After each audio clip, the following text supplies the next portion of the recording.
this will be a series of clips and pictures on how I turned my old Mitsubishi L200 1994 model from this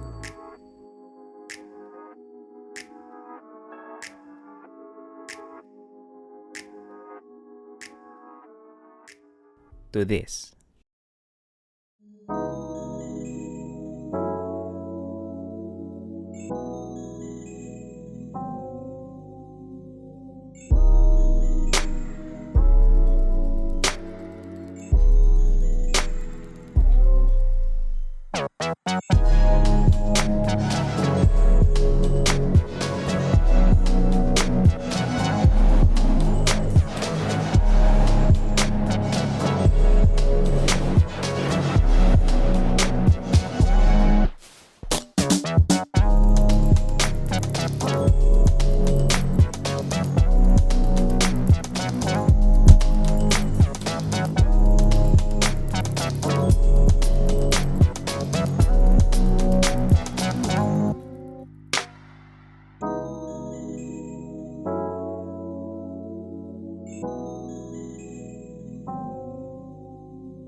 Konting backstory lang. Itong L2 ko very reliable workhorse.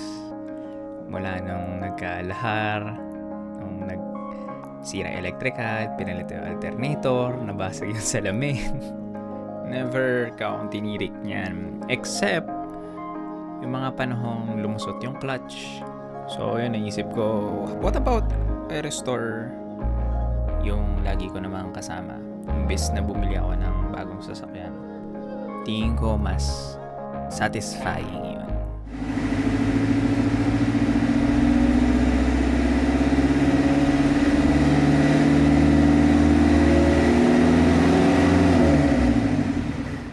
And then ECQ happened.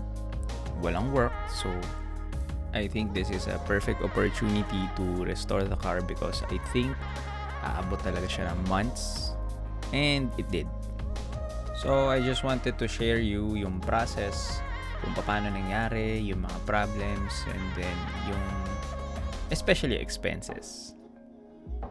Let's go. Wala naman talagang problem yung engine. Never nagkaroon ng problem yung engine kasi yung family namin is we're machinists based here in Bacoor, Cavite. And then, tingin ko kailangan tanggalin is yung carry boy. Kasi nga, ang daming sasabi, mukha daw kabaong. May nagbenta ng Gator cab doon sa Laguna. A member din ng L200 PH. And then, I posted a camper shell for, I think, 2,500 lang. Sobrang bilis na sold. Tapos, kinabit namin yung Gator cab. Nag-fit talaga siya. Nilagyan lang ng konting mga rubbers na in-order ko sa Lazada. Tapos nag-test fit muna ako ng center console kung babagay talaga siya. Na-order ko lang din sa Lazada for 1,000 plus lang. Universal siya. So, pwede siya sa kahit sang sasakyan as long as na-mount mo siya sa bed. Tapos, sinimulan na namin yung latero. Yung naglalatero sa amin, yun talaga yung kakilala ng tatay ko. Ako ang nag-source ng mga materyales, yung galvanized metal.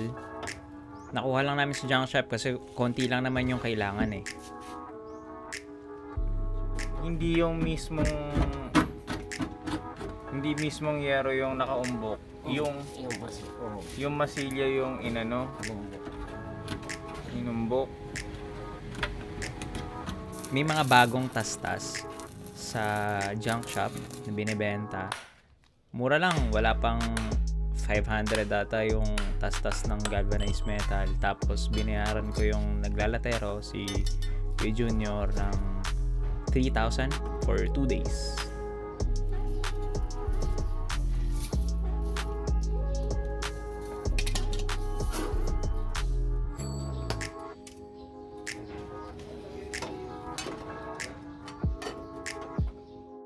Andyan talaga ako habang ginagawa niya yan for 2 days. Kasi nga, gusto ko lang, hindi naman sa wala akong tiwala, pero gusto ko lang din makita yung proseso kung paano ako kung paano talaga nilalatero ng maayos yung sasakyan.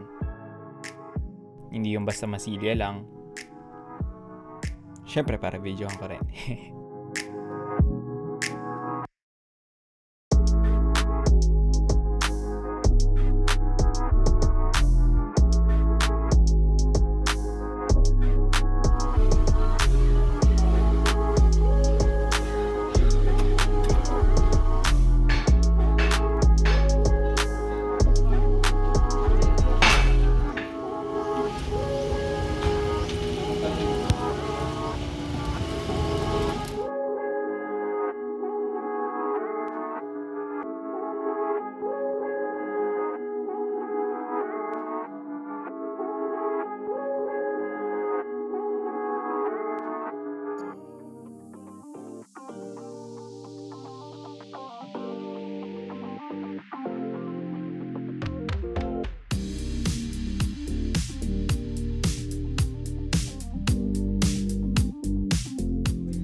Mga pala, yung bahay namin is machine shop din. Ito yung extension ng machine shop namin. Bali, dalawa yung isa dito sa bahay, yung isa dun sa main road.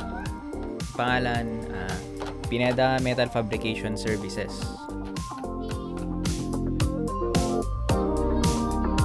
By the way, sorry dito, hindi nakafocus yung camera. Ito na yung part na binabaklasan namin yung lahat ng interior bago dalihin dun kay Kuya dito yung magpipintura ng sasakyan. Nandun lang sa kabilang street ng bahay namin. Yung paint shop niya kasi is, yung mga pinipinturahan dun is yung mga sa buy and sell. Kaya medyo mura lang yung singil. Siningil niya lang ako ng 25,000 para dito sa paint job. Ang color na pinili ko is may ka-metallic dark gray. Kasi kailangan na parehas pa rin sa papeles yung family color ng sasakyan. Syempre, kapag buy and sell yung quality ng pintura, hindi siya sobrang perpekto. Kasi yung isa, in-inquirean ko, sinisingil ako ng almost 70,000 para sa pintura. Ginamit muna namin yung multicab para ihatid yun sa kabilang bahay yung mga pinagbabaklas na upuan, head unit, yung speakers, yung mga accessories ng sasakyan. Buti nandito yung mga kapitbahay ko eh. Shoutout kay Jericho, kay Chok, kay Rax, sa kapatid ko. Tinulungan ako magbaklas ditong sasakyan. Inayos ko muna yung paglatag ng mga wiring. Sa wiring muna, wala muna sa dashboard. Tapos, ang pinaka concern ko sa lahat is gusto kong ibalik sa stock yung itsura ng sasakyan. So, nag-search ako kung ano yung stock. Nagtanong-tanong ako dito yung mga nagpapagawa sa shop. At ang stock talaga niya is yung 1994, yung may Mitsubishi na center cap, which is 195 R14C. Tapos, naghanap. Fortunately, may nahanap ako, may nag-chat sa akin. Pero doon sa dulo ng Cavite. So, ginamit muna namin yung D-Max. Nakalimutan ko magkano, pero parang umabot ata ng 10,000 para makuha ko yung yung set. May mga parts lang na kailangan pa ilatero pero nagawa naman. Itong mga accessories na to, pinagbibili ko sa Lazada. Tapos, yung scuff plate na hanap ko online, binenta sa akin ng almost 1.5 kasama yung Lalamove. Yung mga carpet, diamond matting, insulation. Sa mga next episode na yan.